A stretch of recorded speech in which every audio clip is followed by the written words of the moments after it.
yuutuubii ilmaan Oromoodhaa sabskiraayib godhaafi kanuma argitan hunda faranjiidha kan qarshii kafaluufi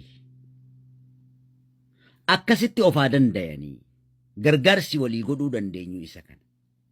Ka ilmaan Oromootiifin isin kadhachaa jira malee kan konaaf godhaa isiniin jechaa jiru hin qabu waan ta'eef.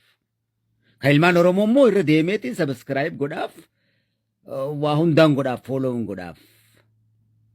Kanaaf yuutuubii ilmaan Oromoo hunda kun baqatee biyya garagaraa keessa jira.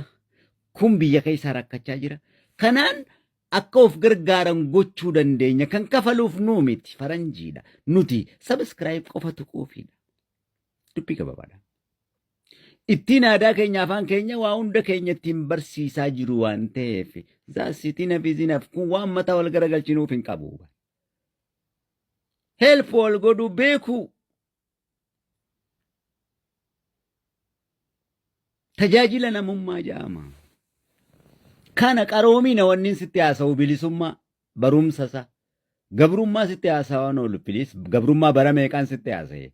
Bartee jirta waa'ee gabrummaan taate amma immoo waa'ee bilisummaatiin sitti haasa'utti jira.